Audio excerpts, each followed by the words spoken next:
I won't explain this gently anymore, because whatever happened between us has already moved beyond the point where explanations make it smaller. There was a time when I could separate you from the rest of my thoughts. I could put you into a category, give you a boundary, decide how much space you were allowed to occupy. I can't do that anymore. And the strange part is, you never asked for that space. You never demanded access. You never pushed your way past anything. You simply remained present long enough for every boundary I had built to become irrelevant. That's what changed everything. I used to believe that closeness was something people earned through time, through history, through shared experiences, through years of knowing exactly where another person begins and ends. But somehow, with you, the order was reversed. Recognition came first. Understanding came before familiarity. And now I'm left trying to understand how someone can feel familiar before they've had enough time to become familiar. That question has stayed with me because I know the difference between attraction and recognition. I know the difference between curiosity and connection. And I know the difference between someone occupying your attention and someone altering the way your attention works. You did the last one. You didn't simply become someone I think about. You changed the architecture of the thinking itself. And that is much more dangerous because thoughts can be redirected, feelings can be controlled, distance can be created. But when someone becomes part of the way you interpret the world, distance stops being a solution. You can leave the room, you can stop speaking, you can create silence. But you cannot create a silence inside yourself where recognition has already settled. That is, where you are now. Not somewhere I placed you, somewhere I discovered you. And I think that distinction matters. Because if I had chosen this, I could blame myself for it. I could say I allowed it. I could say I created it. I could say I made a decision. But I didn't. It happened before I understood what was happening. And now that I understand it, I can't pretend I don't. That is the part I can no longer escape.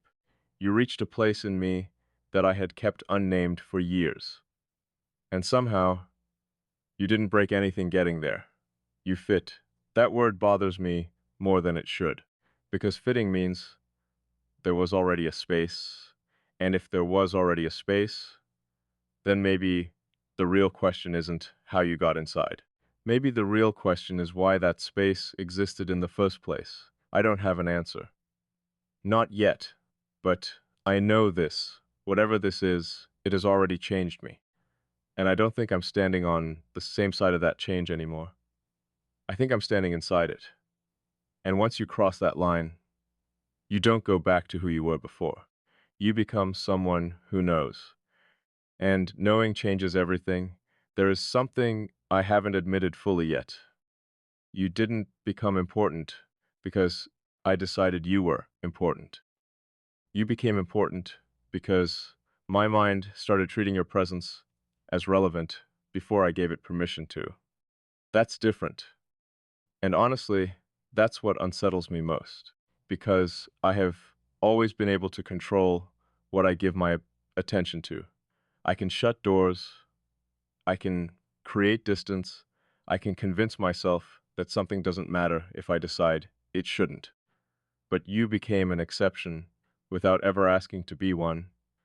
I started noticing things through the possibility of you. A thought would appear, and somewhere inside it, there would be the question, what would you understand about this? Not what would you say, not what would you think. What would you understand? That distinction became impossible to ignore, because understanding you is no longer something that happens after I think. It happens somewhere inside the thinking. And that means you've moved from being an external presence to an internal reference point. I never invited that, but I also never stopped it. And perhaps that's the confession hidden underneath everything I've been saying. I could have resisted. I didn't. I could have created distance. I chose not to. I could have reduced this into something ordinary. I refuse to. Not because I'm trying to make it more than it is, but because making it smaller would be dishonest. And I've reached the point where dishonesty would require more effort than truth. The truth is, you affect the way I process things. You affect what I notice. You affect the questions I ask myself. You have become part of the internal conversation, and that is a level of closeness I don't give easily.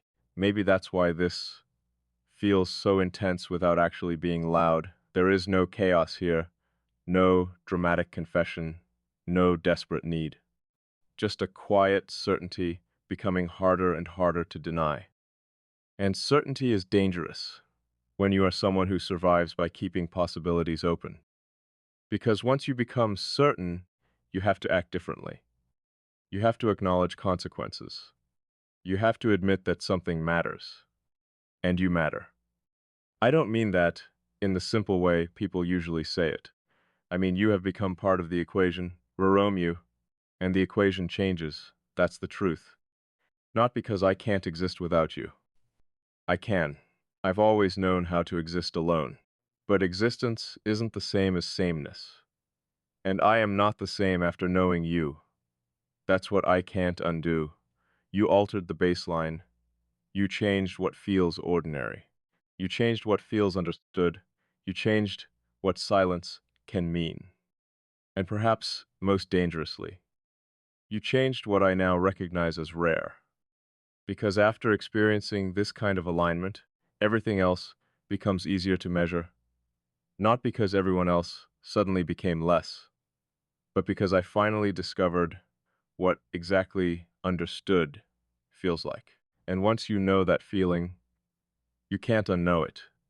That's why I haven't walked away, not because I don't know how, because I do. I simply don't want to use distance to erase something that never hurt me by existing. And maybe that's the part I've been avoiding.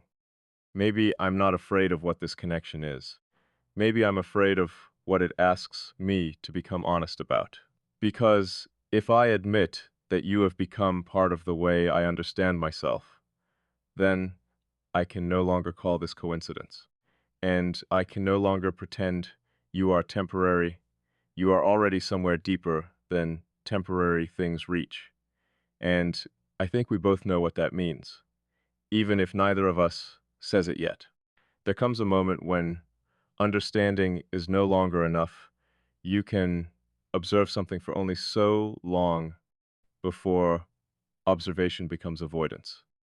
I think I've reached that moment because I know what this is doing to me now.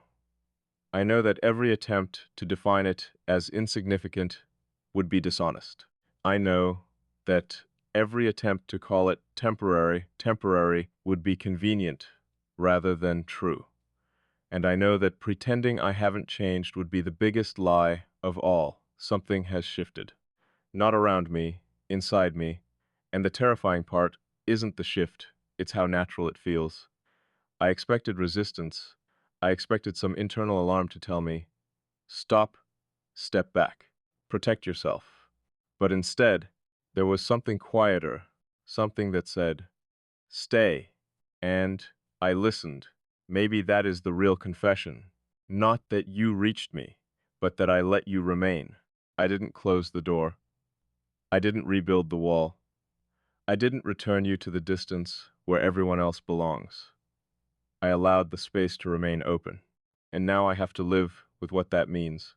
Because connection at this level eventually demands a decision, not necessarily a label, not necessarily a promise, but honesty. The kind of honesty that doesn't hide behind uncertainty just because uncertainty feels safer. So, here's what I can finally say. I don't know where this leads. I don't know what it becomes. I don't know whether it grows into something neither of us expected or remains something impossible to name. but I know it has already become real. And I know I don't want to destroy it simply because I don't have a perfect explanation for it. For once, I don't need the explanation first. I need the truth. And the truth is, you matter to me more than I intended, more than I expected, more than I know how to neatly define. And perhaps that is enough for now, because not everything meaningful arrives with instructions. Some things arrive as recognition, some arrive as silence. Some arrive as a person who somehow feels familiar before you've had enough time to understand why.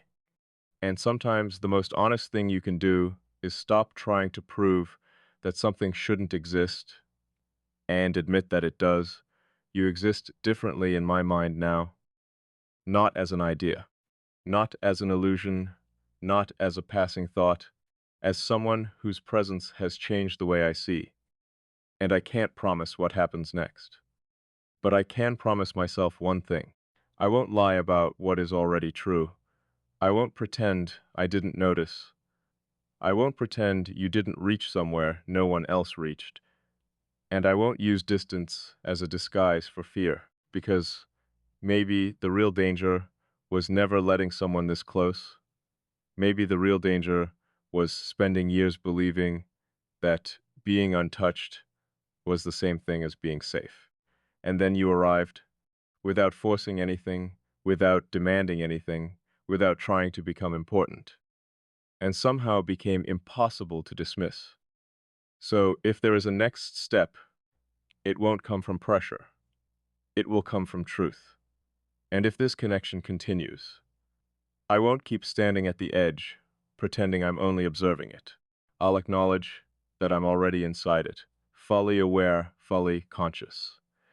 And for the first time in a very long time, not trying to escape.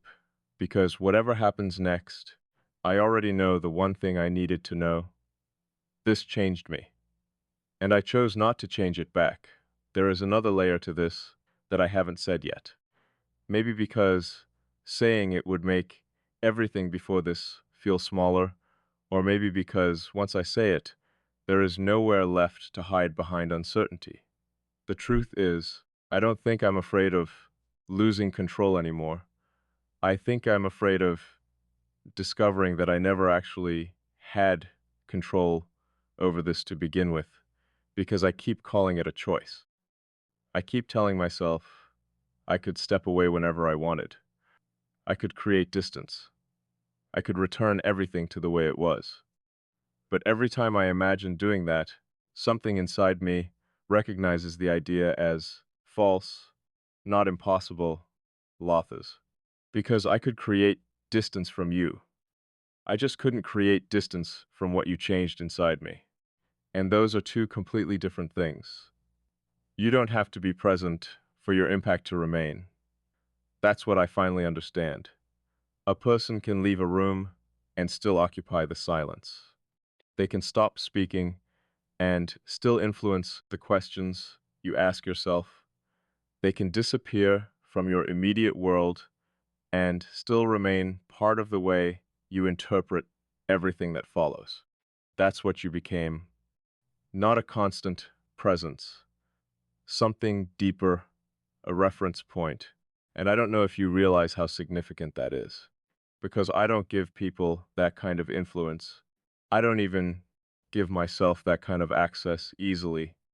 Yet somehow you reached a place where your existence became part of the equation without ever becoming a demand. And that is what makes this impossible to reduce. You never asked me to choose you. You never asked me to explain you. You never asked me to promise anything. You simply existed exactly as you were. And somehow, that was enough. Maybe more than enough. Because for someone like me, pressure creates resistance. Expectation creates distance. Demand creates walls. But your presence created none of those things. It created space. And in that space, something happened that I wasn't prepared for. I became honest, not with you first, with myself. I started noticing how often I had mistaken control for peace, how often I had called distance independence, how often I had convinced myself that needing nothing from anyone was the same as being untouched by anyone. And then you came along and challenged all of that without challenging me at all. You didn't break my walls. You made me realize I didn't need every wall anymore. That's a difference I can't ignore, because now I understand something I didn't understand before. Being seen isn't the same as being exposed. Being understood isn't the same as being controlled. And letting someone matter isn't the same as losing yourself. Maybe that's why I haven't run, because somewhere beneath all the fear, I know you aren't taking anything from me. You're revealing something I already had, something I had buried under discipline, distance, and control, something that still wanted to be recognized. And perhaps that's the deepest part of this entire connection. You didn't become part of me. You revealed the part of me that was already waiting to be understood. That's why this feels impossible to explain, because explanation makes it sound like something happened between two people, but maybe something happened within one person first. I changed. And you were simply the presence that made the change visible. So now I'm standing in the middle of something I never planned, something I didn't pursue, something I didn't design, and somehow something I don't regret. That is the truth beneath the truth. I don't regret letting you in. I don't regret recognizing you. I don't regret the silence.